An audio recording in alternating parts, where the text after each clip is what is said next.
Welcome to the Floor Academy podcast. I'm your host, Kyle Hadeen, owner of Illustrious Hardwoods in Mesa, Arizona. We are here today answering the question, are trade organizations outdated? I have got my quote unquote young people panel with me. These are guys 30 and under, so that's young for our industry these days. We're going to dive in. We'll get them introduced in just a minute. I want you to know that Floor Academy is here for you every week on Wednesday to make sure that you find the ways to take your business from, well, you don't even have a business yet per se. You might own a job, and we want to get you from owning a job to owning a business, and from owning a business to owning an asset. My buddy Eduardo has a dream of owning a taco truck on the beach. And how wonderful would it be if he could have a flooring business running back in Texas while living down in Mexico on the beach eating tacos? And we're helping him do it. Every week he's listening in. He's in the mastermind group. We're making it happen. And so I can't wait to see that dream come alive of him raising his daughter by the beach and eating tacos and selling them off the truck. It's going to be amazing. So that's what we hear. That's what we're here. That's what we do. Let's see. I'm going to have these guys introduce themselves. They've actually all been on the show before. So thank you everybody for returning. Thank you for working this out with me. I know that it was a little bit of a struggle. Rogue, I'm going to jump in. We're going to start with you and give me a quick little background. Who are you? Where are you from? And what do you do? So I'm Rogue Bergerson. I'm from Astoria, Oregon. I'm a full-time tile installer. I have business partners, but I'm a part owner in Bergerson Tile and Stone. And gosh, I don't know. Did you ask how long I've been doing it? Sure. What are you doing these days? How long? About 8 years full-time. Okay. Sounds good. Billy. All right, man. I'm Billy Fritzel. I live out here in Fort Collins, Colorado. I'm the owner-operator of Fritzel Flooring. We're a residential flooring company that does hard surface installations and sales.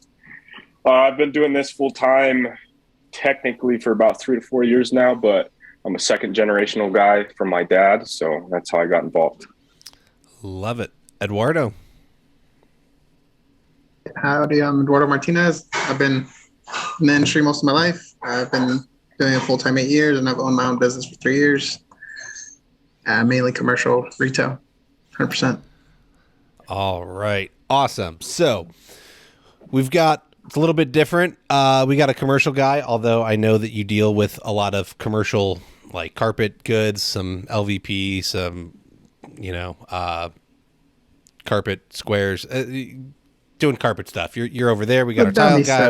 We got our wood guy. we got a little bit of a mix. So I'm going to go in the exact same order. So what are your current affiliations or certifications within the industry? So Rogue, starting with you. My current affiliations, I'd say we're a part of the NTCA, and we have been for a while. Mm-hmm. National Tile Contractors Association, for anybody who doesn't know. Gosh, I want to say that's about all, though. Okay. I can't say I'm certified. I'm not a CTI. You gonna go do that? Come on. I'm signed up. I get CTI shamed at all the trade shows pretty heavily. So all right, we'll get you there. Billy. Right now I'm currently just I'm an NWFA member. Mm-hmm. Pondered around. I'm due to get my CFI. Okay. And that's about it right now.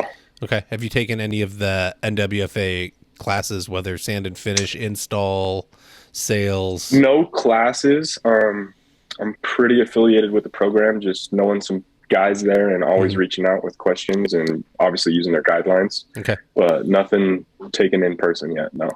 Are you doing any of the online stuff through the membership? I don't utilize that to my advantage as much as I should, and I think that's part of the reason why we're here. Okay. Eduardo. So I was part of the FCICA, and I've kind of just fallen off with them after COVID because I just kind of liked the conferences and they didn't have any.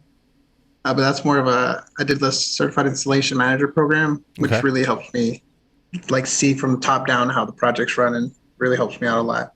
But I'm looking to do CFI within the next year for commercial carpet, see what they can teach me. Well, and you took a big step. So at Surfaces this past January, you were there competing. Oh yeah. And that put you a little bit out of your element. So you got to hang out with those guys. You got to know you got to learn about them, know what they were about. So we'll dig into that a little bit. So my first question to all of you is, I know I have a little insider information. So Rogue is technically a member of the NTCA because Bergerson, Tile, and Stone is a member of the NTCA. So he's a member, but he's not necessarily a member per him, but he's a member. Billy, you signed up, and then Eduardo, you were in FCICA, and now you're not, but there's COVID stuff going on. Like, I get it. We'll go in reverse order. I'll start with Eduardo. Like, why are you not a member and more involved with any of the organizations? I mean, when I think about it, and I was actually thinking about it right before the interview, when I went to that meeting, those conferences really changed my trajectory of my life. Like, it's crazy how one conference gave me the confidence to be like, I am that guy that they need, so I demand what I want. And so, I mean, going to one conference, meeting the right people, telling them what you're up to, networking, like with the Gonzalez's, that's where I met Jose. And then talking to the infamous celebrities that we have in the flooring industry was pretty cool. Mm-hmm. So I should probably go back. But I mean, the conference was during a rough time, so I didn't have time to go. But okay. And so, but how did you find out about them as a younger guy? Like, how did you hear about CFI or NWFA or NTCA, CTEF, FCEF? Like, how have you gone, and what's been the way that you've heard about industry trade organizations? I just networking, man. Like, when I'm at conferences, people tell me about them, or you see their little sign up, and then you go talk to them. And then all of a sudden, these older guys that are just wizards on the ground talk to you, and they're cool. I don't know. It's cool to us to listen to them. Mm-hmm. Mm-hmm. So by attending the trade or by attending the big convention is how you've heard about it. But yes, you're not seeing ads online or it talked about amongst your peers when you go to the supply shop or anything like that. No, because they're targeted toward contractors who have the money to be able to afford to send their employees out there. And they're all, I'm not a little bit 40 to 60 years old, the average person that goes to those conferences. No. Okay. Okay. Billy, why the affiliation at a young age? I think, one, it's kind of rare to have a younger guy under 30 as a member. So what was the draw to sign up? But then why the lack of using the tools available? You know, obviously being the young guy, you try and put everything as leverage and everything to your advantage, right? So hearing about the NWFA, I think the NWFA is a little bit more popular than most of the other trade organizations, at least from a wood guy's perspective.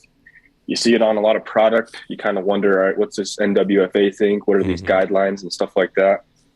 Thankfully, through our own networking, like Eduardo said, just with Facebook pages, older brothers, dads, you do kind of hear about what NWFA is.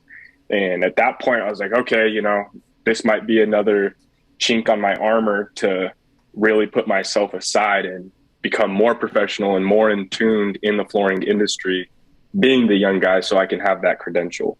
Now, falling off from it, is that what you asked? Kind of not using it? Well, why? Like, I know that they have a really well built out education, like online education system, and you can earn badges, and you can put once you earn them, you can put them on your website to advert. Like, it sounds, not a member, looking into it at some point. I should do it. I do hardwood installations, but I've learned enough that I know that there's ways that you can like advertise, like, hey, you know, I've earned this stuff through the online education system. And I think it's requirement to have some of the online stuff done before you go take a in-person class. Yeah. And this isn't a dig necessarily. It's just the reality, at least with how I run my business or my clientele out here. Mm-hmm. I really was pushing it hard for, even in my estimates, I have, NWFA member. I have a sticker on my trailer, NWFA member. And at the end of the day, like, we're in a business, right? Self-employed, running the business. Your clientele doesn't necessarily know about these trade organizations. So it's like, okay, I know enough to where I can do pretty much any job start to finish confidently. I know guidelines. So at this point, do I pour more energy into getting badges online, taking these tests, when clients may necessarily not even think twice about who or what the NWFA is? So I think I just kind of fell off and kind of diverted my course back to advertising in a way that's more appealing to clients. Okay. I don't know if I got the badge used enough being an NWFA member. Mm-hmm, mm-hmm.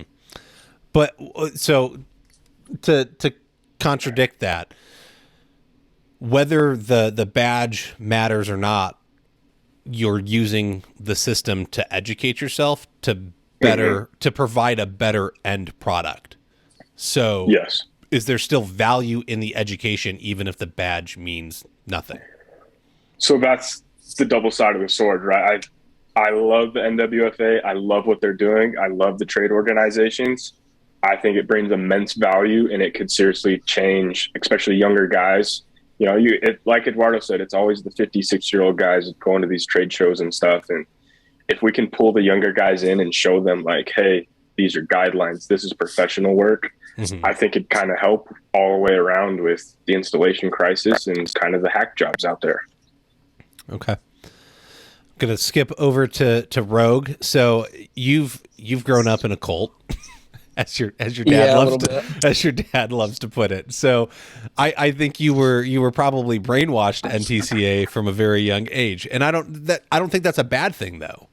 So what's that experience like, Sort of when I first got into it, we'd actually kind of gotten back away from being as active in the trade shows. Like, prior to me being involved in our company, like, my dad was pretty active in the NTCA, and he'd be going to surfaces and TICE and all these other, I guess surfaces and TICE are the same thing, but surfaces and coverings, etc.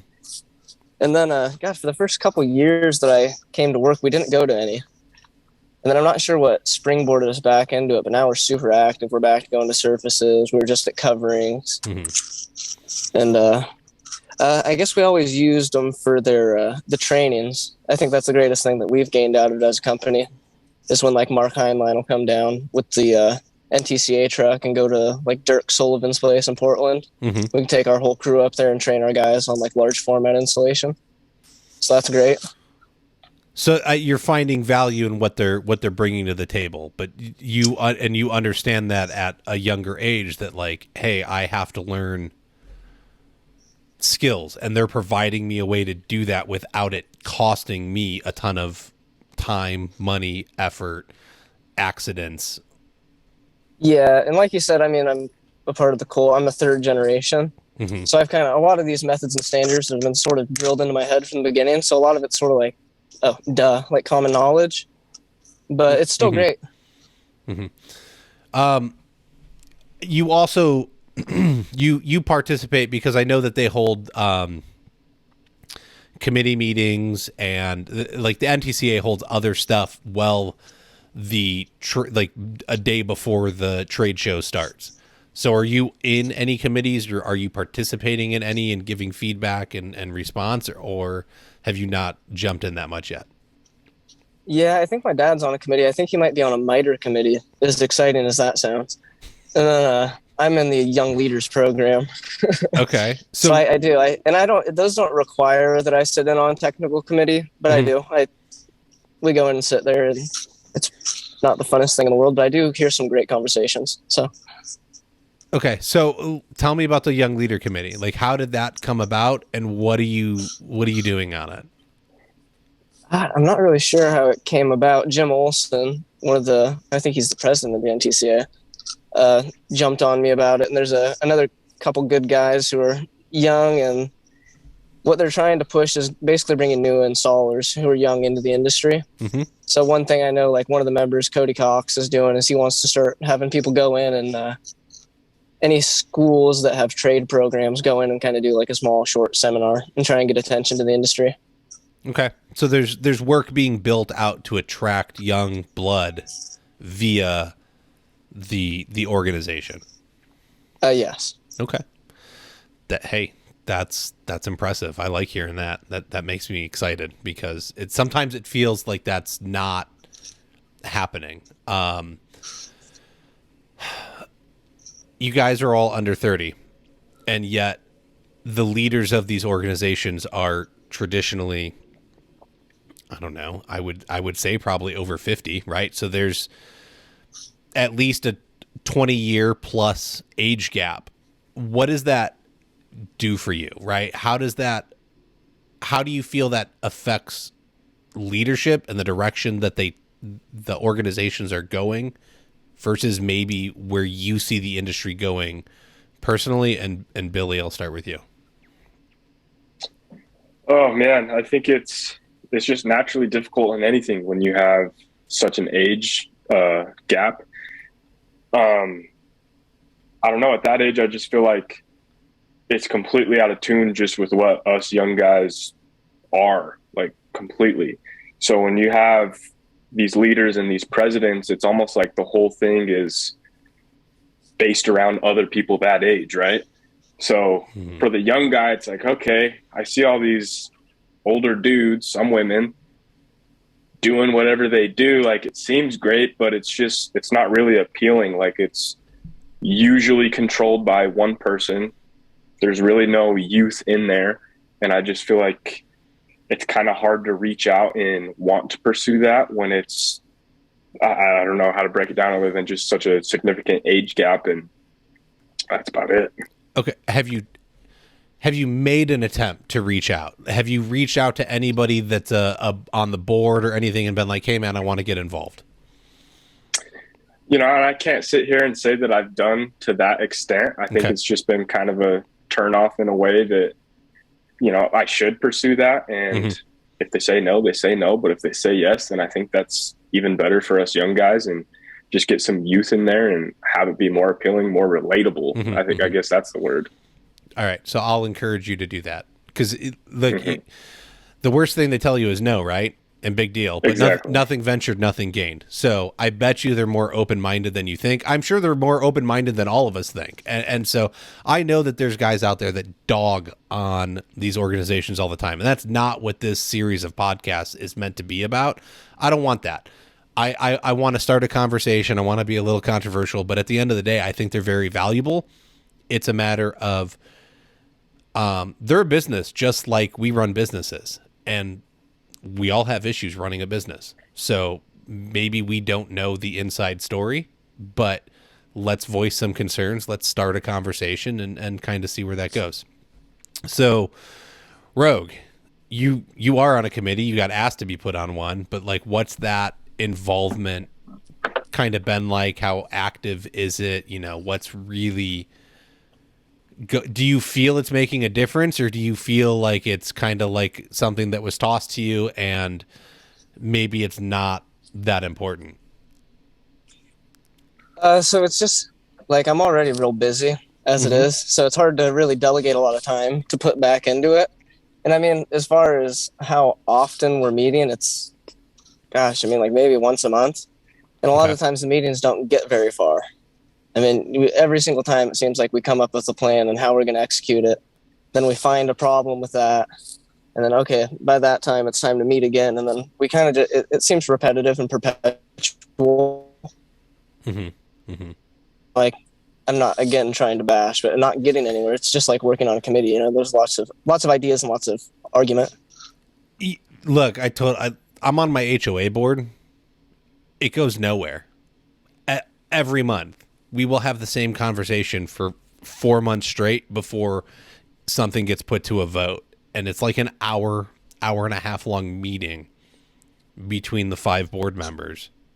And it goes nowhere. it's obnoxious sometimes. So I feel your pain. I do. Like you get excited. You're like young, you're gung ho, and you're like, yeah, we're going to go.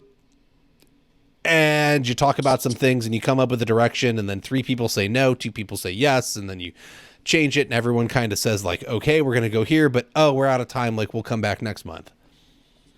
Yeah, that's sort of my experience. I mean, as far as involvement, I feel like, in all honesty, I feel like I haven't done anything other than show up and be a part of the conversation. I'm not saying that negatively, but well, and I think showing up and being a part of the conversation is going to be better than nothing, because at least there's a conversation happening, and it can always get changed to be more productive. But yeah, at least it's happening. Yeah, it just seems like I just hear the same conversation over and over again, which is like, how do we get young people involved in the industry? I mean, I hear that all over the place at the trade shows, not even just in the young leaders group. Yeah. And nobody can come up with really an answer that gets us anywhere. So at the end of the day, I don't think it's the trade organization's problem to fix personally. I think it's our problem to fix. If we're the ones running the business, it's on us to find a way to attract talent. And we haven't done a good job as contractors. So yeah, we're the ones who need the employees. Correct. So it's at the end of the day, I think it's on us. I don't think it's the floor covering education foundation's problem. I don't think it's NWFA's, CFI's, NTCA's, WFCA's, FCICA's, NAFCT, whoever, wherever, right? Like, I don't think it's their problem. I think they want to help because they care. But at the end of the day, it's the contractors that I think have ruined the look of the industry and made it what it is that people are like, oh, you can't make any money doing it. You can't, it's hard. Like, you get yelled at and screamed at and trowels thrown at you, or like whatever it is. That's a good point. We did that, and not necessarily like we, the 4 of us here, but as an industry, like we did that. So yeah, and I don't want to necessarily get us off topic of the question, but with the thing of like trowels being thrown at you or negativity towards the industry, I'm not sure how your guys' other flooring industry is, like online pages, but in the tile stream and Tile Geeks is like they throw you to the wolves. You post something on there looking for help, and you like get gunned down so fast that it's like discouraging. There are some negative places to hang out and try and get feedback for sure. Absolutely. We're gonna. I look. We could go down that road for a minute. Yes, it's your turn, young man. Dang it, I was trying to go down that road. No, that's the road I was trying to head down. No, we're not going to go down that road. I know we had talked. So like you got involved with FCICA a little bit, right? You wanted to go get the project management stuff done. And I know you were also looking into like the inspector bit of it. So what was that experience like, being a young guy showing up and trying to get involved, or what was it like being the young guy getting involved with the CFI installation competition? And what was that treatment like? Well, yeah, I actually got the SIM certification through the Bruce Newborough scholarship from Ardex. And when I applied, I spilled my guts like I do all the time. I'm like, I have been doing this since I was born, pretty much. And I love what I do. And they said, hey, you want it? And I showed up, and everybody was double my age easily. Some guys triple my age. But before that, I did the FCITS, which is inspector training. And I really enjoyed it. Like, I really enjoyed learning all the science behind it. We got to tour the factory. It was cool. But everybody in there was over 60. And what I got out of that was they always have a way to blame the installer, which I was the installer in that room. And I was like, oh my God, these guys, it's a witch hunt. So from there, I was like, how do I beat them? How do I make sure that my jobs don't fail? And I had to start with the end in mind, because they have a way to find out what you did wrong.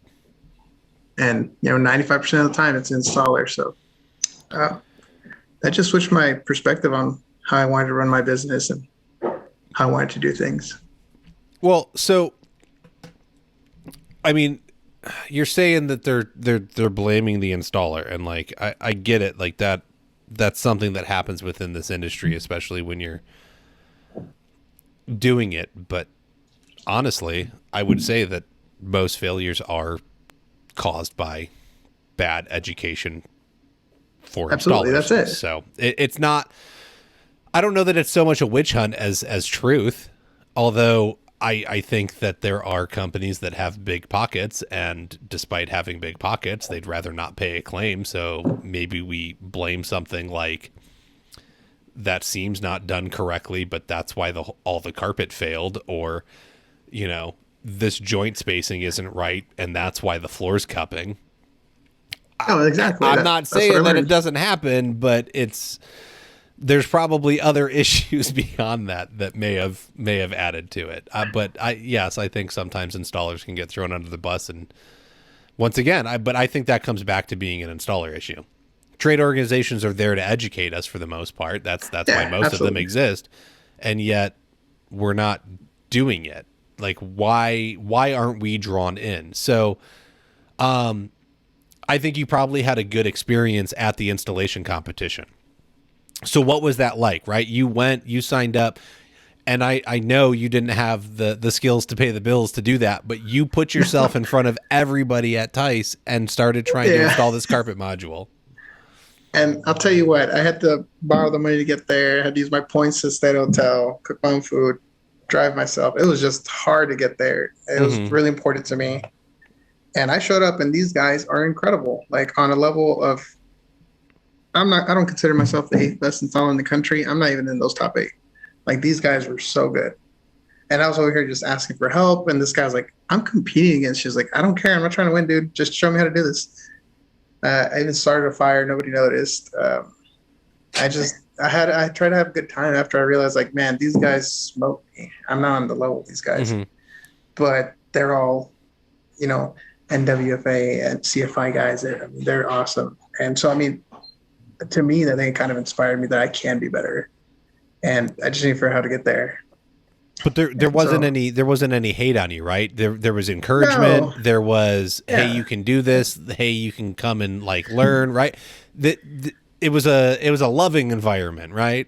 Yeah, Roland kept giving me tips. There you go. So I'm not supposed to tell you this, but yeah. No, but I think that's the point, right? Like, you went and you put yourself out there, and you found that there's more to it than what it seems. You know, a lot of people knock the certifications in the industry, and why do I need to be certified? I've been doing it 20 years. I know what I'm doing. Or you hear about the CTI and, you know, certified tile installer, and those are all outdated methods.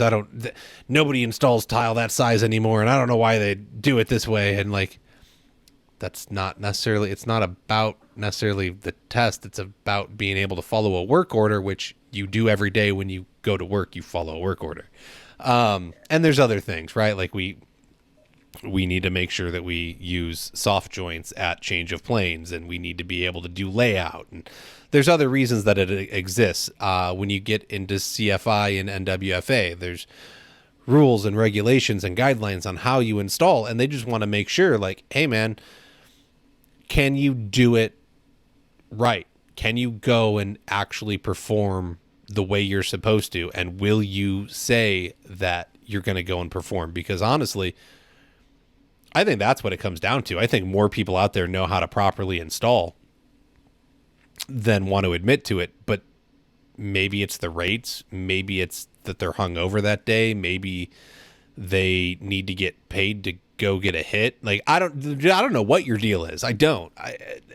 But there's a lot of problems within this industry that sometimes, you know, hey, let's get it done quick. Let's make it fast. Let's go get our check, as opposed to let's do what's right for the client that's in front of us. So, I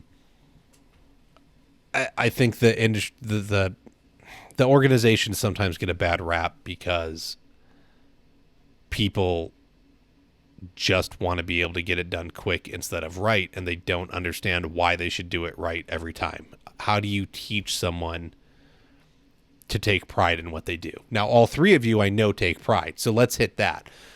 How does taking pride and your involvement with industry organizations go together? So, Rogue, let's start with you.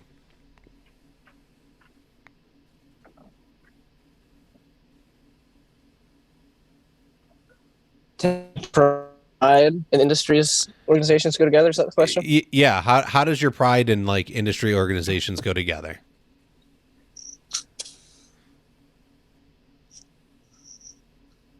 That's a hard one. I don't know. I mean, everything that we do is standards based, but we we can't follow and sell certain standards. Like the one that you just mentioned was change a plane. Mm-hmm. I want to say that the standard is supposed to be like a 3/16 soft joint. It all changes a plane. Mm-hmm. None of our clients would buy that. I mean, we're still putting in expansion joints. Don't get me wrong, but a little bit tighter than that.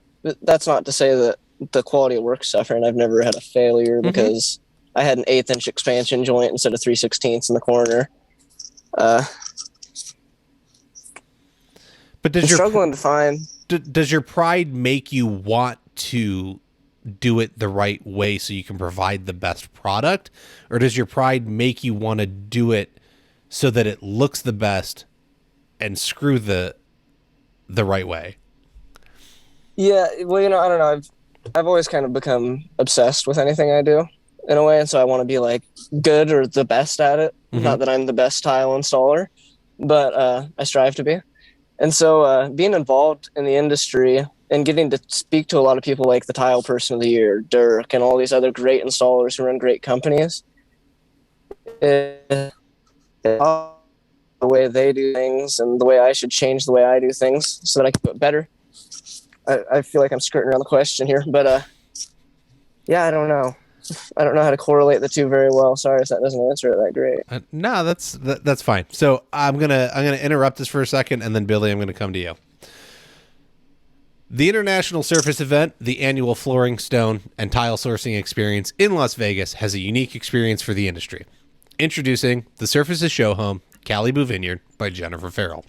Surfaces is working with celebrity design and TV host Jennifer Farrell to develop a 7,300 square foot show home in California. The home is under construction, but due to the technology from Visualizer Plus, the industry can experience virtual room reveals each month.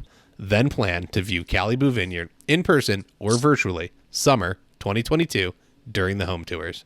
Visit www.calibuvineyard.com now to sign up and join the journey. And she's got some really cool rooms and design stuff going on over there. Go check that out. Thank you, Surfaces. Always a great show in end of January, early February. So, all right, Billy, how about for you? Like, how does pride in workmanship associate to being involved with industry organizations for you?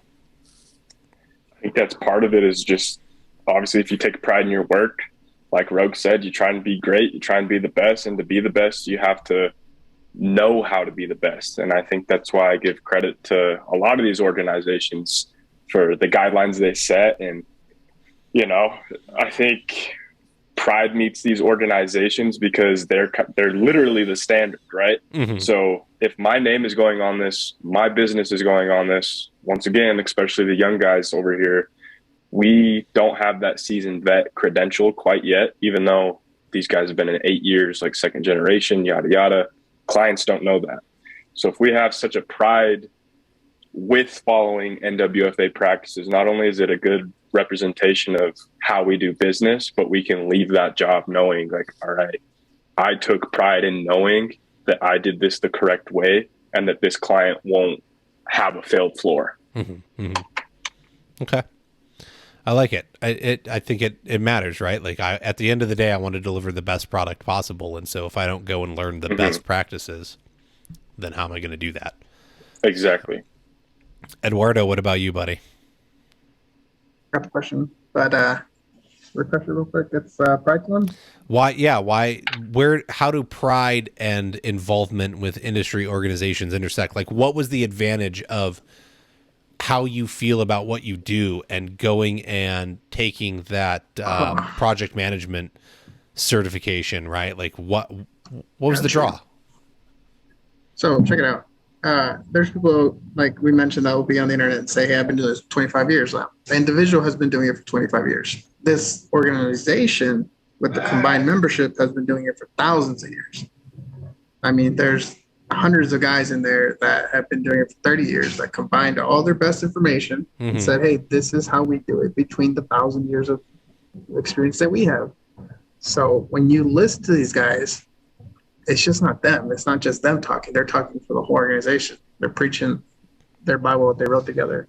And so you can take pride and be like, well, you know, it's an ego thing. I don't have a big ego on this one, but you can say, well, I've been doing it this way for so long. And that's how everybody imagines those guys. But these industry guys will sit there and love talking to you about floors. Like they love it. Just get them going and they just spill it all out. And you can learn so much in like over coffee or lunch or anything. You know, I had Sonny Callahan visit me the other day. He just changed my whole trajectory of my project with a few words, you know, and it came out of a successful project in the end. And I was like, you know what? I was doing something wrong and I corrected it. And it wasn't an ego thing. I wasn't like, now Sonny Callahan, you don't know what you're talking about. That guy knows what he's talking about. No. Yes. No, I'm with you. And I think that's a great point, is that it's not one person at the top making these decisions. There's committees involved, and there's hundreds, if not, like you said, thousands of years of experience putting it all together and making the call. And so that's a great point, that these guys and gals come along. I've been doing it 20 years. I've been doing it 40 years. Like, okay, well, have you been doing it the same way you learned year one, 40 years repeated, or have you learned for 40 years how to get better? And I doubt most of the time when the person that's saying that has learned for 40 years to get better each year. So getting involved, going and visiting them. Yeah, I think that's great. That's a wonderful reason to do it, because you're going to go and be able to meet so many other people that can provide you that next level, or that leg up, that next bit of information, whether it is a standard or a guideline or a business related. Marketing wise, Eduardo, you had talked like, hey, I went to the show and then I was able to find these organizations, but if they're not being listed traditionally, right? Like you got to go to the supply house and maybe you see something, maybe. If you're not getting some kind of industry magazine, you're probably not learning about anything. So where are you spending your time that the trade organizations could actually meet you where you're at? Home Depot. Home Depot and Lowe's. I mean, I go buy the blades, everything, trash bags, like just the essential stuff. I'm at Home Depot more than the actual trade stores. Trade stores are hard to find because you put on your phone, flooring supply houses near me, and everyone's got a funky name, and you know the big ones eventually. But everybody that goes there is already in the flooring industry.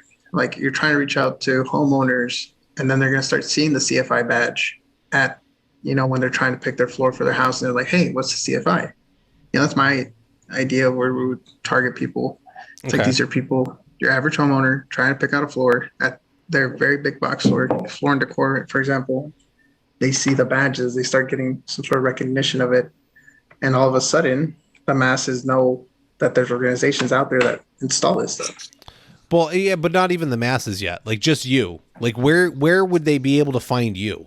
Right? Where are you hanging out? Where are you spending your time online or in life besides Home Depot and Lowe's while you're working? Like, right? Like, I'm arguing with people on the internet, on Facebook groups. Okay. No, I'm positive. I put good comments and everybody give, you know, good feedback, but Facebook groups, I mean, that's where you're getting people from. That's where we're getting people from. Just, we have a private network, but there's not a billboard that's going to save us. You know? Well, it's not necessarily a billboard, but I mean, you got that fancy headset. You doing online gaming? No. No, it's serious. No, not at all. No, okay, I don't. So are there advertisements within the online games? No, you pay for your games. Generally. Okay. So there's no like built-in, like Absolutely not. I don't online game. I'm too old for that. I can't even, I couldn't even play A Tetris. GoldenEye on Nintendo 64, okay? Like, first-person shooters are not going to be my thing, all right? You will kill me instantly, and I'm okay with that. All right, I just thought I would ask. Like, if there's online gaming that offers advertising, would that be... I wonder if that would be an appealing option to be able to connect with youth that do what we do in order to expose them to the organizations and get them involved. Billy, where are you at? Like, how do they find you? How do they reach you? How do they get you more involved other than like, look, I didn't know about, I knew about NWFA because the guy that I originally started under that did Sand and Finish, like, gave me a bunch of really old Hardwood Floors magazines. It's like, oh, I got these from like years ago. Here you go. And so I started reading them, but that's NWFA's publication. But then I didn't know that CFI existed. I didn't know that Surfaces existed, Coverings existed, Total Solutions Plus, NWFA Expo. Like, I didn't know any of that stuff existed until I went and got more involved online and the older guys that had gone to shows and done that, right? So how do we get that information out to you? Like, where are you hanging out? How do we reach you? I think you kind of just answered my question and how you worded this, and it's online.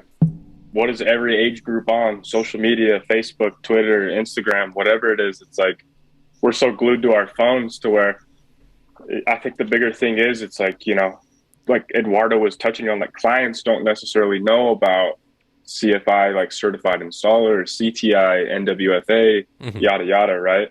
But the one place you can reach a young generation, an old generation, a professional, consumer, it's all online, man. You know, I feel like the only way we see that is in a literal page called Flooring Installers of America. And a homeowner's probably not going to be in there, right? I know a lot of professional flooring guys who have zero idea what the page is, what NWFA is. And it's, quite frankly, all about getting to the audience. And I think it could be broken down into just appealing with the times and not doing a monthly magazine subscription that gets lost over time. Like you were saying with the old guy who gave you his, it's like adjust with the times and start infiltrating emails, start doing the things you need to do to reach out and better the organization, because that's still a business, right? You need more people in it. So why not go to the one spot everyone's at, and that is social media and the internet. Okay. Rogue, what about you, buddy? You know, I think I'm with them as far as social media. I think it's hard for the people who are beginning in the industry to get their foot in the door, just because you don't know what you don't know, really. I think a lot of people end up coming after they have a failure or something. They're like, oh, wow. And then they start seeing these standards, or they worked for a hack. And they're like seeing all these things. They're like, wow, this is not the way it should be done. And then they go and better themselves by finding the NTCA or whatever you guys' affiliations are. And I think online social media, and with that I'll add, because I do all our company's social media, and I have a really big TikTok, and I've tried to make videos just because Jim and Bart and a lot of people who are up higher in the NTCA are like, man, like, let's try and get some younger people more interested to put our name out there. And so I was like, sure. And so at the show, I took videos of even like the parties and I don't know, some of the work and stuff like that. I tried to make it as exciting as I could. And every single time, man, they just terrible. Like a couple hundred people would see them. And I mean, a lot of my videos are getting seen by hundreds of thousands of people. And so it's something that's hard to make exciting. Okay. So we have to find a way to make it more appealing to draw people in. All right. I mean, I think that's great feedback. How about, oh man. All right, Billy, do you read Hardwood Floors Magazine or Hardwood Floor Business? Do you get those subscriptions, and do you actually spend time reading them? You already know the answer to that, man. That's part of the problem. Okay, so does it even interest you to read it? I don't know. Just to have a short answer, no. Okay. It doesn't. Rogue, I live it. I work it. Yeah. Are you reading Tile Letter? It comes. I know it comes to the office. Are you picking it up and reading it? I like to look at the pictures. Okay. Okay. Well, yeah, I mean, you're opening it up. So here's the thing though. If you open it up and you flip for the pictures, you're at least seeing the ads in it, right? So you're going to see that like somebody's doing something. A company has a new product or you might see something that catches your eye. Maybe. Yeah, but I mean, the honest answer to that is I'm not like going out of my way to read through tile letter. I mean, sure, if it shows up at the business, it's on the counter, I'll flip through it really quick. But Eduardo, you got anything? Are you getting any of the trade organization magazines and flipping them open, No. reading the lawyer info or like anything? No, that's like a medical journal. That's boring. Like they can summarize those entire articles into a minute condensed video, and they just don't have people who want to do it. Like you can make like my TikToks are garbage, but people watch them and I enjoy them. They make me laugh. But I'm trying to be like, hey, this is a lifestyle. This is what I do, and that's what I'm sharing. I'm not trying to get super rich. I'm just sharing what I do. And I mean, I agree. We got to start sharing what we do because we're young guys and we're having fun doing it. It's not that hard of a job. It's a difficult job, but every job's difficult. Well, so it sounds like the consensus is like, magazines are kind of like a dying thing in general, I think, right? Like newspapers are going out of business. Magazines are going out of business. I think that's a hard way to get someone's attention to read something and have you actively engage with it. So it sucks because there is really good information in them, but even I have 2 magazines sitting on my desk. One of them's still in the plastic and I want to say it's a month old. So we choose what's important to us and we invest time there. And so I can go online and I can ask a question and get it in 3 seconds as 20 people respond, or I can read through the magazine. So I think there's competition. Go ahead. I'm sorry. I think another thing we're going to struggle with is like people's attention span. You know, when you're scrolling through Instagram or TikTok or Facebook or whatever it is, you got like 5 seconds to get that person's attention before they're like, next. Yeah. And so that's something when you're like, hey, here's the NTCA, next. I'm struggling to push the NTCA, but.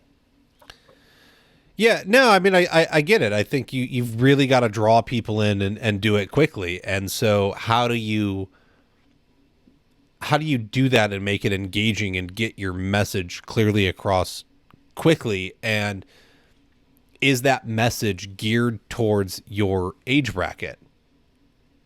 There's like, do you feel the message being put out from the organizations is geared towards you? Or do you feel it's geared towards guys that have been doing it longer? Guys who have already been in it, getting those subscriptions. You know what I mean? Agreed.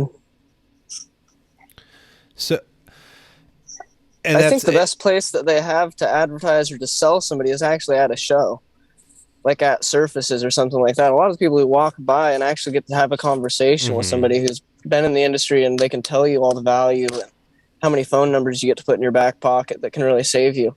You know, a lot of the people who walk up to the booth really do sign up, I feel like. It's just a problem of getting them there.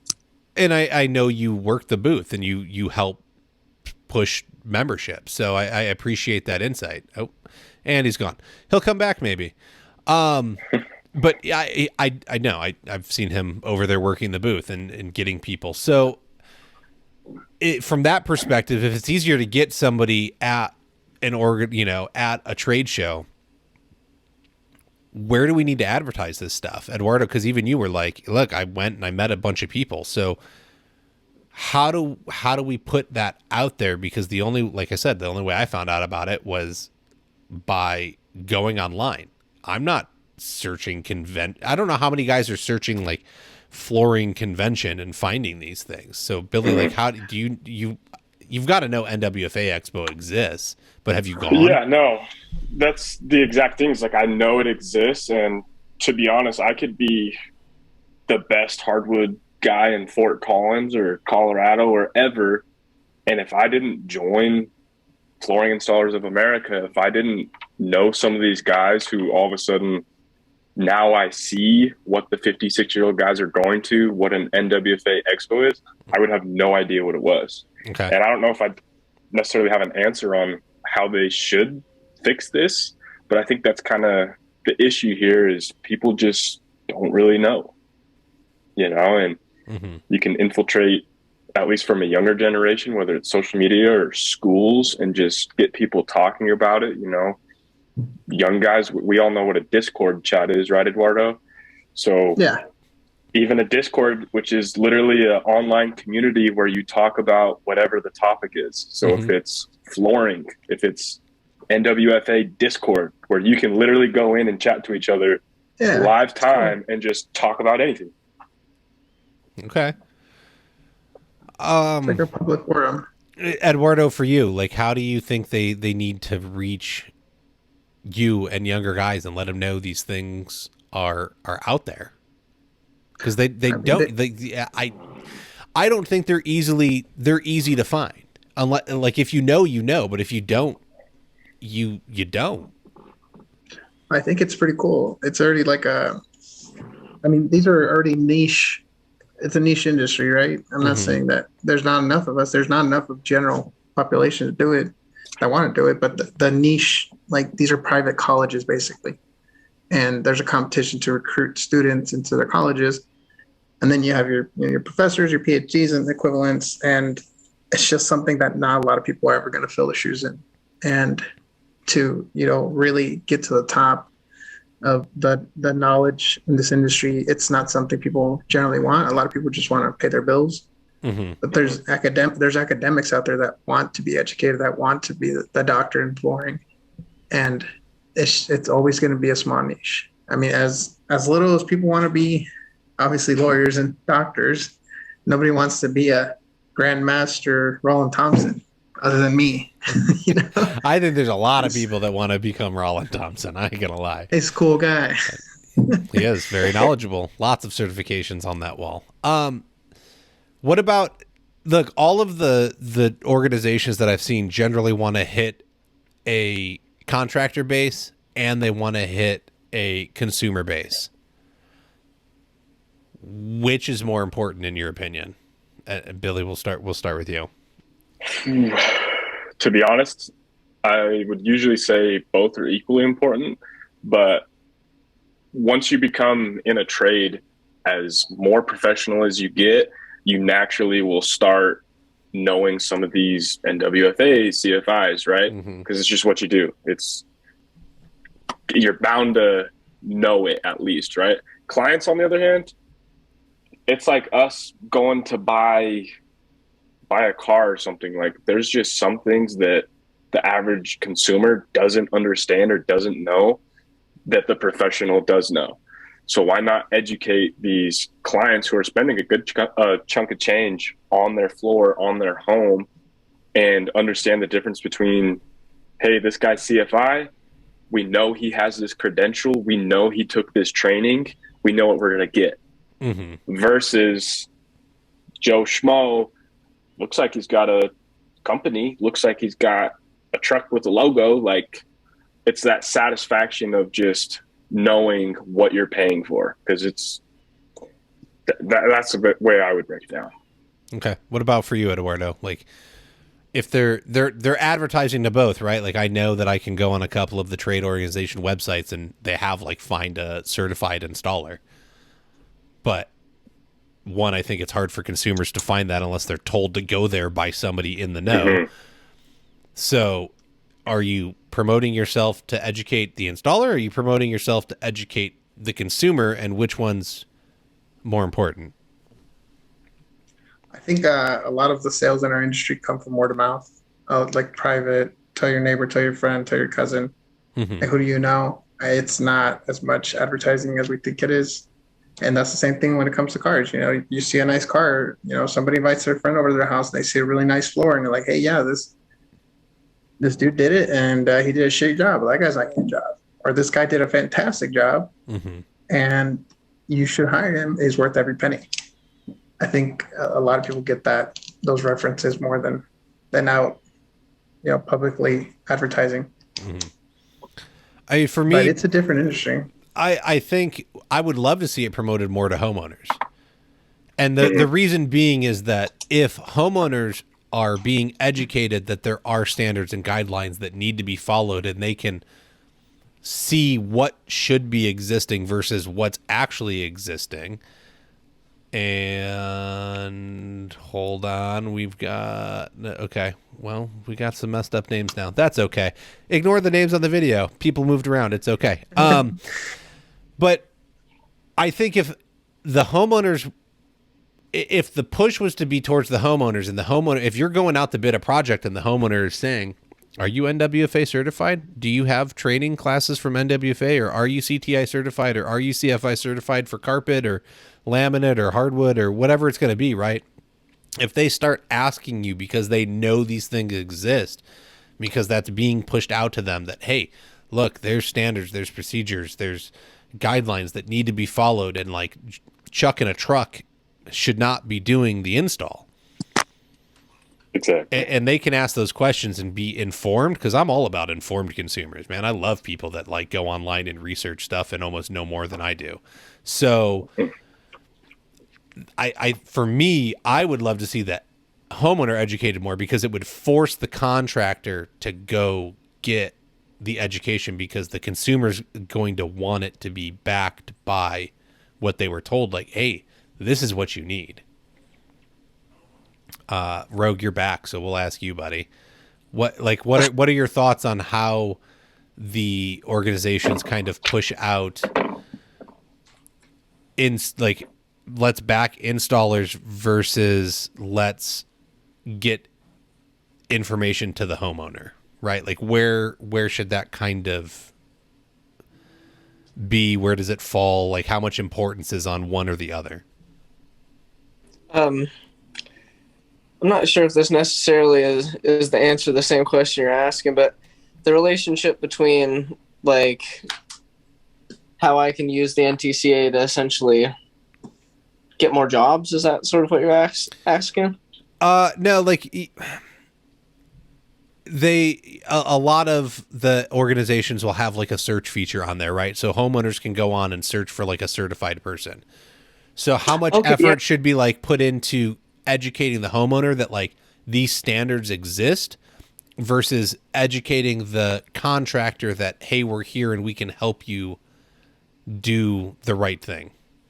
Yeah, well, one thing I think that would really help would be if our jobs could become qualified labor. Like, not anybody can go wire your house, or not anybody can go do your plumbing, but anybody can do your tile setter.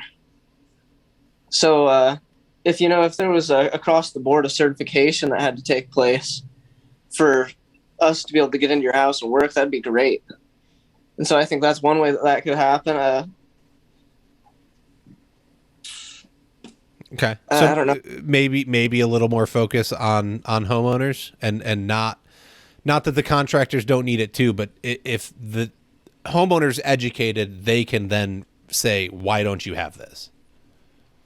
Yeah. And I mean, in the tile industry, there's like a 5-star program where, if you're looking up good tile guys in your area, then you're going to pop up first if you're a 5-star contractor. So that's one way that I guess that would be a good thing. But I don't know how the heck you'd put that in front of a homeowner. That's what they need to do. I mean,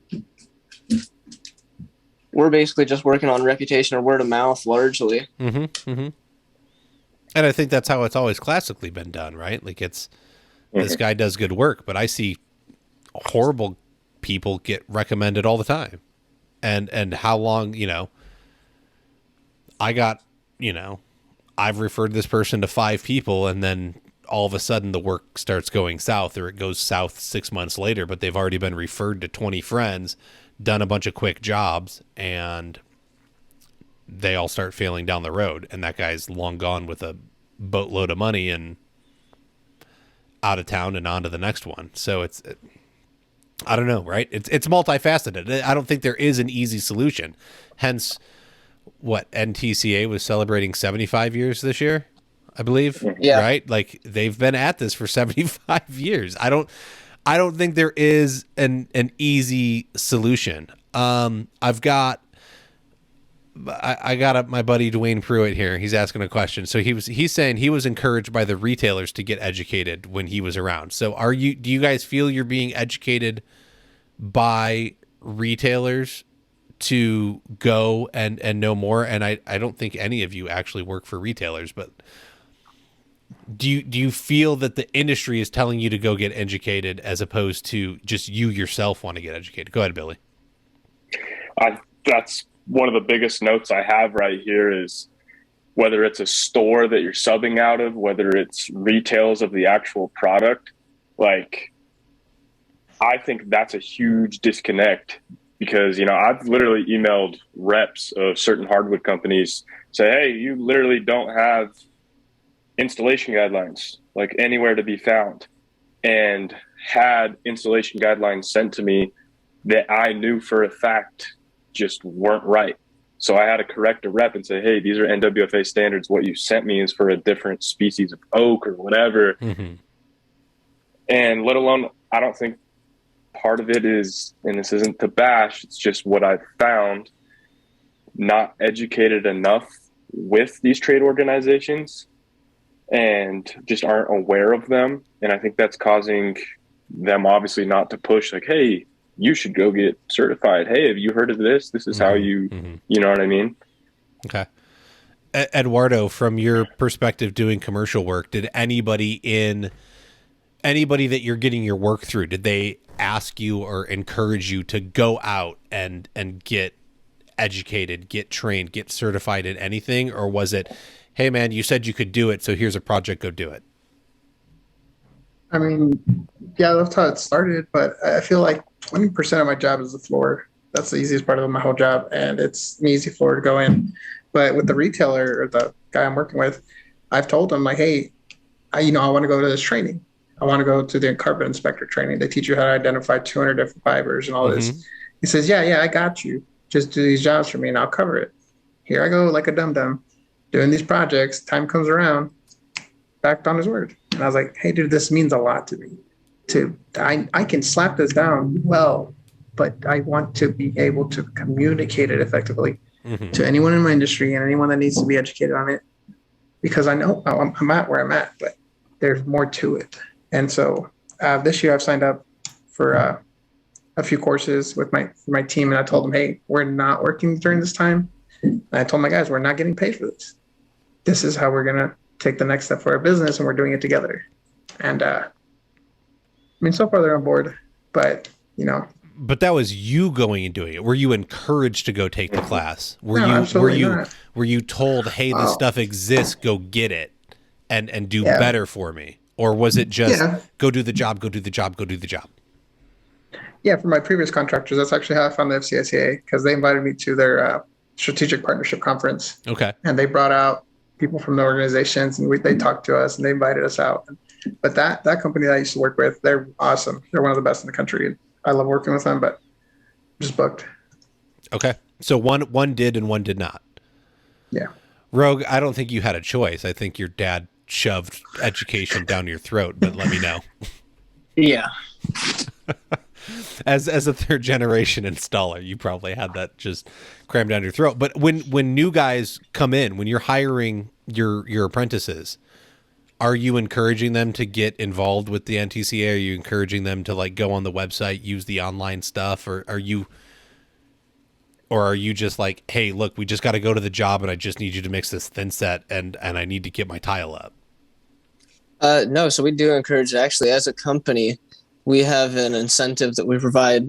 We'll pay any one of our installers. Obviously, we want them to be up to par. We don't want to waste our time trying to send somebody who's not fit to go take a CTI. But we have a standing incentive of $1,500 to any installer who can pass the CTI test. Okay. No one's taken us up on it. You better go be the first. That's right. Lead by example, right? Push forward. That's right. That's right. Have any of the builders encouraged your dad or you or your aunt to go and like get 5-star certified, or do they know that this stuff exists, that that it can happen and like, hey, we really want you to have this so we can give you more projects? Or do they push to have CTIs there? Do they know it exists?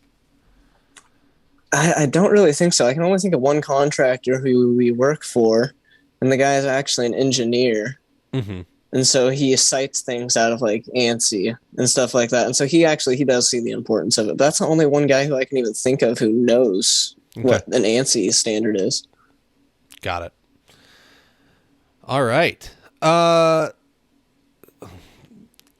It's in my head, man. I got told I got to stop doing that. Now I'm conscious of it. Every time I've done it this episode, it's driving me nuts. I'm sorry.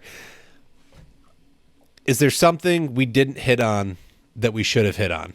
And I'll start with you, Billy. Or do you think we kind of covered it? If there's any remaining thoughts, I know you have some notes. I think just to really wrap up my consensus on the original question of this podcast is, are trade organizations outdated, right? That's what we came here to talk about. And I want to say that trade organizations, NWFA, CFI, FCI MAG, RFCFI, all of them, they're all super, super valuable to the professional and to the consumer. Do I think that the trade organizations at the moment are running behind?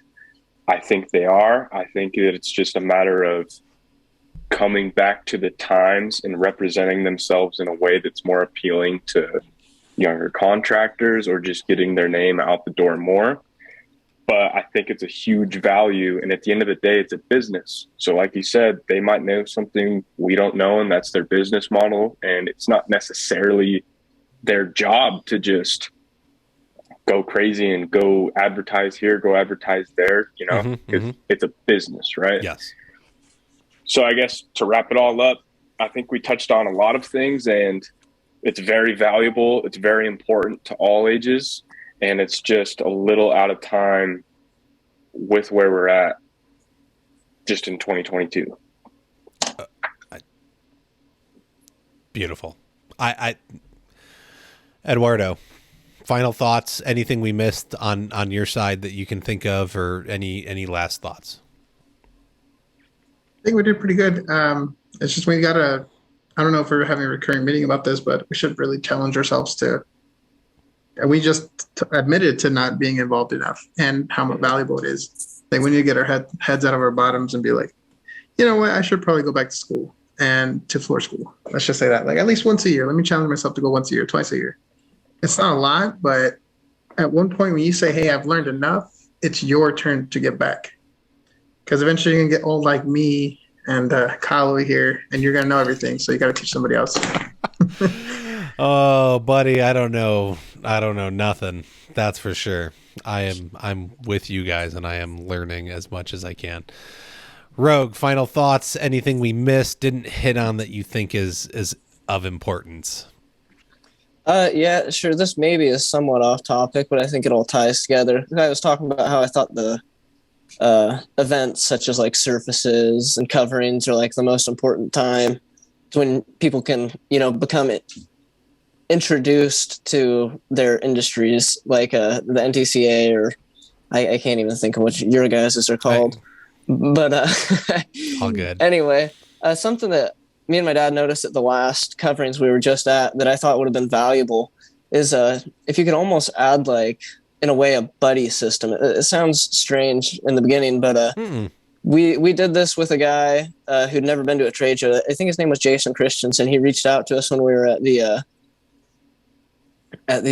show, and basically, I mean, we've been to the shows. Everybody kind of knows us and stuff like that, and it's really overwhelming to walk in there and be new to the industry and know nobody and try to walk into coverings and walk through there and navigate and know where the parties are at, where to be later on. So we hung out with Jason for the last 3 days, and I think that, and he ended up actually signing up for the NTCA. But if prior to those big events like the Surface event or coverings, if there was a way that you could buddy up and get new people to go to a show or push them to go and actually, in a way, take them under your wing and kind of show them around, like, hey, we're going to go to Schluter tonight. We're going to go to Go Board tonight. I think that would be infinitely valuable. You know what? I really like that. So this past TICE in February, they had Tice, the organization, had made a first timers party, and I was asked to be an ambassador at it. And so I got to go, and anybody that was signed up to be the party that was a first timer, like, they got to come. And like, there was a bunch of, it wasn't just me, there was a bunch of industry, fancy people, quote unquote fancy people. Okay. Right. Like the rock stars, the celebs, the higher ups of organizations and of companies. So it was a good mix of people that, are, they know people, they have a pulse on the industry, they know what's going on, but it was an easy way to go and like, we're stuck in that room. Like, we're there for them, and I'm happy to serve them during it. That's what I was asked to do. But to go into, like you said, you walk in a Tice, you walk in a Coverings, and you've never been there, and and if you're participating in the online industry and you see the celebrities, and there's 4 or 5 of them gathered and they're talking, man, it is intimidating to want to walk over there and just be like, hey. However, the truth of the matter is, walking over there and saying, hey, they're going to love it, and they're going to welcome you with open arms. And if they don't, F those people. Just walk. Literally F those people. Like, I'm sorry. True. They're probably not people you want to talk to anyways, but I bet you 98% of the quote unquote celebrities would actively welcome you into that group and love to have you there and invite you into the conversation. So, follow up for you, Billy. I have the question. How do you feel the organization is out of time? Like, what exactly should they do better? What makes them not connected with your generation? Yeah, and that's the key thing I want to say here is my generation specifically. Mm-hmm. And this is just opinionated, and I could be completely wrong here, but I think it's just to simplify this, man, and it might sound kind of corny, is it's so manufactured to guys who already know about it that there's nothing being done to the younger generation, whether it's just adjusting with how you implement your social media. Like, I got on FCI Mag. I was in one of their interviews. I had no idea that they even posted it. I had no idea how to go to their website and actually click on it without having to do a complete subscription. And it's like, for young guys, none of us are buying the New York Post online and reading articles. Like, it's just not what we do, right? We're on social media. We're on TikTok. We're on Discord chats. Like, that's just how I think it could be more relevant to us, is just bridging that gap of where we're at in our generation. Okay. Eduardo, what about for you? If you feel that the organizations are disconnected from your generation, how so, and what could they do better? I love that you started reiterating the question because I forget it. I think we just need to promote it ourselves too, the ones that we're involved with. Like I mentioned earlier, through like making small TikToks, talking about like, hey, the importance of having a certified installer versus an uncertified installer. Just quick 30-second videos, because that's the attention span that most people have, and the consumers are the ones that watch this. So, hashtag home remodeling. But they need to reach out to us and be ambassadors online for them, because they have people running their social media, but they're the kind of people that take selfies like our parents. That's what I meant. And so it's just, they need to be like, hey, we'll give you a $5 coupon for every 100 views you get. I don't know, something like that. Or every sale you make. And it's just incentives for us to promote. And I promote companies I love personally. Well, like, I don't need anything from them. That's exactly it. I think anybody that's a honest to goodness member of the organization and truly believes in it, like, you're going to go promote it for free because you love it. But can they interact with you in a way that engages you better? Potentially, because the magazines aren't doing it for you guys. And I don't think the online presence is as strong as it probably could be. So, Rogue, what about for you? Like, how could they better reach you online as opposed to where they're currently doing it, right? Like, what's the disconnect in your opinion of how the organizations are trying to reach your generation? Yeah, I think more internet presence obviously would be good. I mean, I don't see them anywhere. In all honesty, I don't know what you other guys see as far as your trade organizations even being promoted within industry pages. Like, shoot, every once in a while I see NTCA pop up, even in Global Tile Posse, but rarely. But Yeah. Again, like I said, it's a really hard thing to stink and push. Like, I myself actually tried to take a little bit of incentive and be like, okay, here, I like this industry, I think, or this organization, I think it's great for the industry. So I'll try and make this exciting and make a video and say, here's the NTCA, this is what it does. And I feel like I just put people to sleep. I mean, it's not always the most glamorous, exciting content, right? So we got to find a way to pick one thing, make it exciting, make it glamorous, and do it. Eduardo, I know you got to go. Go ahead, get to work, buddy. I know you're working nights right now. Okay. Thank you very much for stopping by. I appreciate it. The one thing I guess that I guess, sorry for interrupting. I guess the one thing that I try to do is, I mean, sure, I'll make a video of myself doing what I do for work, like cutting miters or something like that. And in the mix, you can throw in like, hey, this is a standard. This is why we're doing it this way. Or we do this because, try and just kind of sneak it in there, throw it in. Because if you start talking about the NTCA or whatever organization it may be, again, you start losing people's attention. So, and maybe that's not, at the end of the day, maybe that's not the worst thing in the world. It is, once again, like finding a way to make it quicker, more concise, and keep their attention. Let's give them 30 seconds on NTCA instead of 3 minutes. So we're just going to hit a point. We're going to hit one point. We're going to make it clear. We're going to move on.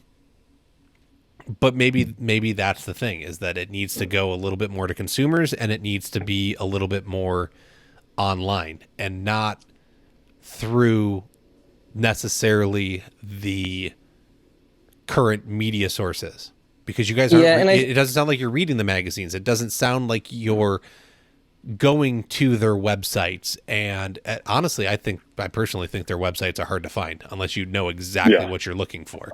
That's another thing. But if they were reaching you where you were actually at, then you could know about them, how to find them, and how to move forward with them. And that's the difference. Another thing I feel like is the greatest asset that a lot of these organizations provide is actually phone numbers and relationships that you put in your back pocket. And I feel like that's really hard to convey to people. Like, hey, the most valuable thing that you're going to get from this is actually, when you're in a pinch, being able to pick up the phone and know that somebody's going to have an answer that you can rely on. Well, so to play devil's advocate on that, do I need the trade organization when I can join Floor Installers of America, Global Tile Posse, Tile Geeks, Tile Love 2.0, Real Masters of Hardwood, Hardwood Floor Masters? I can go on Facebook. I can join 8,000 groups. I'm in them. There's like not 8,000, but there's like, I'm in 40. I've built those relationships without having to join the trade organization. I went and got certified because I saw it as a marketing tool. And I love using my CFI certification as a marketing tool. It works really, really well. In fact, I know I've won jobs from it. But at the end of the day, I met the people online already without having to go to the trade show, without doing it. And I was able to make those phone calls when I needed. I can pick up the phone and say, hey, man, I'm in a jam. What the heck am I doing right now? Or I can FaceTime them and show them video, right? Like, technology has changed what we can do. I don't have to call the local guy and have somebody run out. I'm calling people across the country on the opposite coast from me and showing them video, and they're walking me through how to fix things. So do I need the relationships from the trade organization? Like, what's the draw now? It may be hard to reach everyone. And like I was saying earlier, man, those Facebook groups are some savages in there. You gotta be careful. That's true too. What about for you, Billy? Like, does the trade organization still have a role when I can just go online and get it immediately, right? Like, I can meet Lenny Hall. I can meet, I can't think of his name. I feel so bad now. American Sanders. No, it doesn't work for him anymore. What's his name? He works for Middle Tennessee Lumber. Oh, I feel so bad. I've interviewed him. I feel horrible. I can't. Wayne Lee. There we go.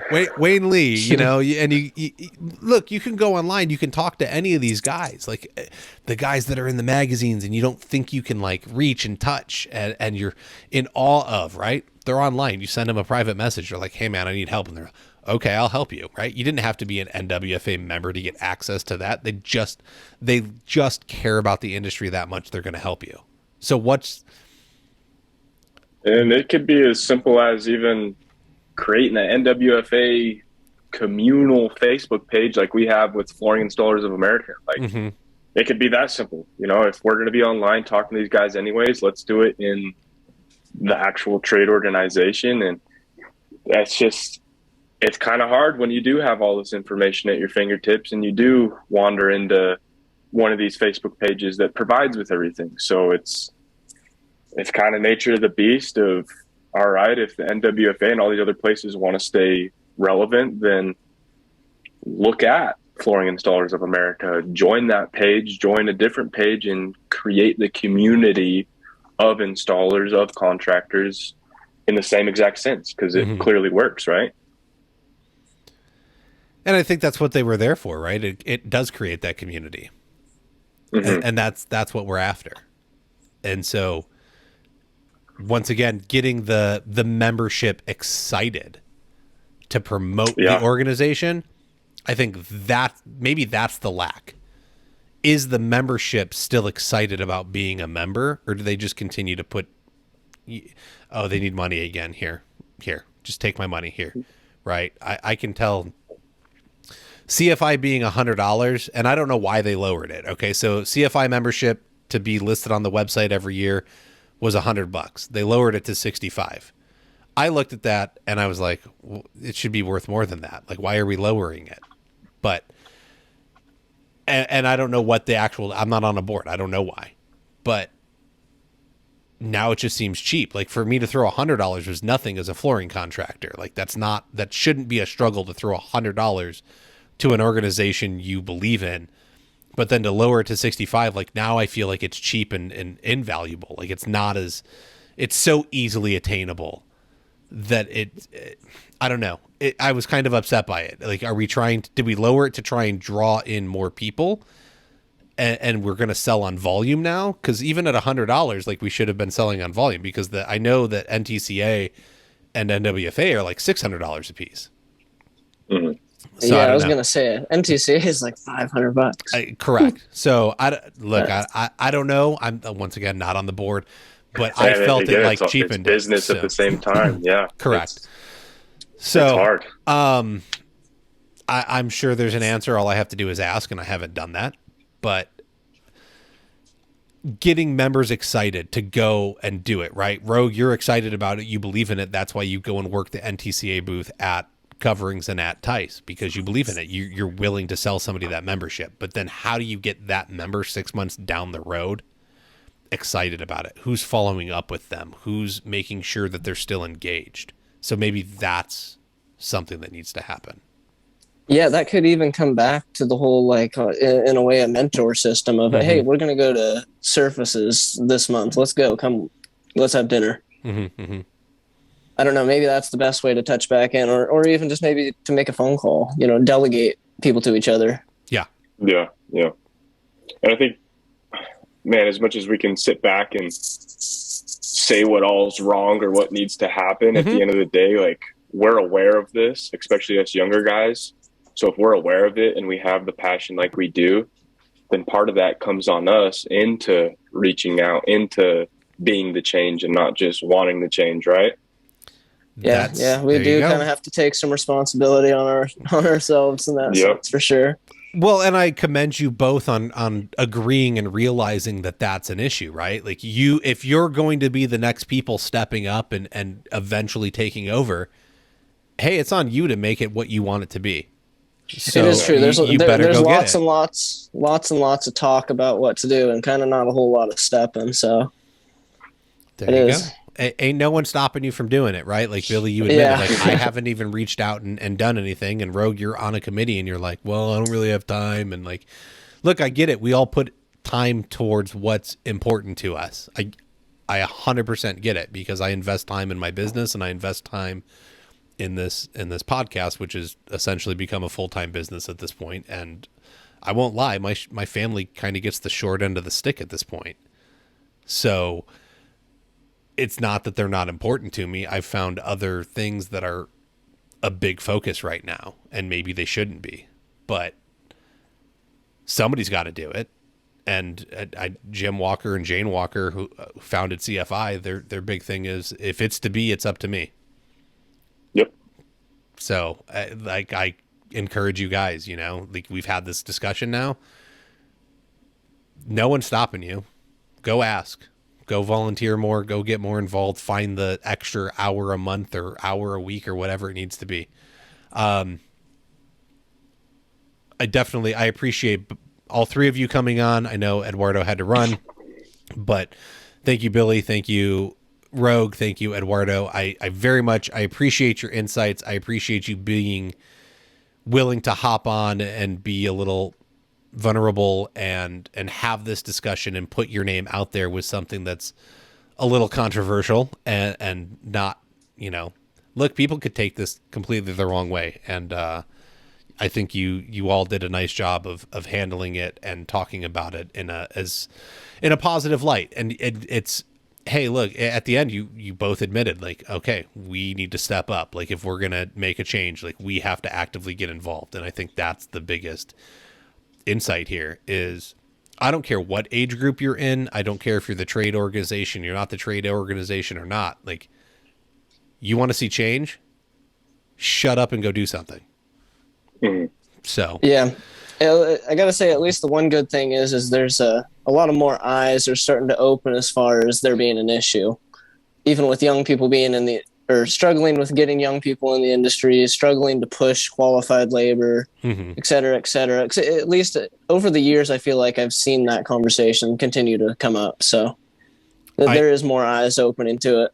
I do. If any good thing to come. Yeah. Mm-hmm. No, I think it is starting to be pushed more. I think there's definitely more talk about it. And that's, if we have a labor shortage, okay, right? If we're in this installation crisis, then the industry will become so lucrative. Everyone's going to want to do it. Well, by the time that happens, it's you guys that will have the strong companies in place, hopefully, to influence where this thing goes. Are you going to hire anybody just because they can install some flooring? Or are you going to set some standards and make people learn the right way, get certified, and hold the industry to a new standard so that we don't get back to this problem again? Because I feel that's kind of what happened. Is it wasn't necessarily an installation crisis, but it was, I can't pay enough. I don't know how to charge. I don't know how to run a business. And so these, rinse and repeat of, I've learned enough to go out on my own, but I'm never going to get a raise. This guy's never going to teach me enough, so I have to go and do it. So I don't have a good background, but I can do it well enough to get paid.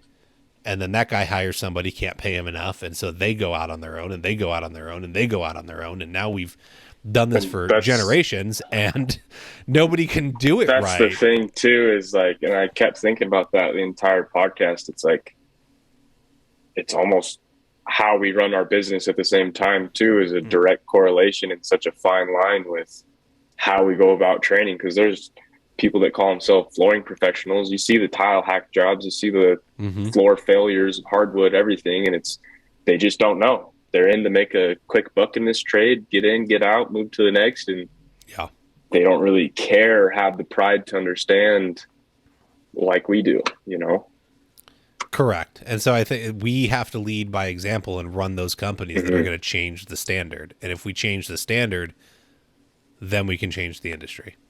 So it's not up to the industry organization. They're there to assist us. But at the end of the day, if we're the boots on the ground, I put it on us as the installers and the business owners doing the actual installs. That's who I put it on. I hold us accountable. Couldn't have said that better. Yeah. So, because that's the thing. It's technically not really their job, right? They're there for us, and they're there to be great, and we're the ones that have to make that work. Correct.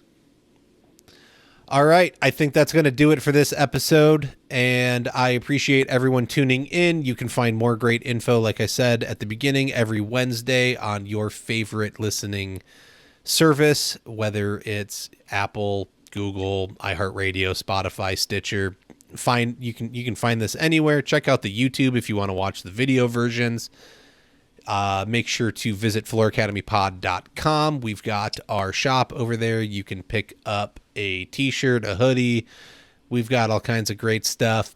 Make sure to check the files section. I've got some really great things going on over there, whether it's we got the business budget calculator so you can figure out what you should be charging. There's a profit margin, like job cost analysis spreadsheet that I threw up there. There's stuff to track your tools so that if you want to go, and you should be picking up an inland marine policy on your tools in your trailer. And there's a spreadsheet to track your tools with serial numbers and pictures so that if anything bad ever happens to you, you can send that right on off to the insurance company. You're going to get a check real quick. It's not fun, but when you have an organization system for your tools, I know you get a check real quick. So, and Billy recently got some inland marine policy because he had a bad experience, and that sucks, but Learn that the hard way.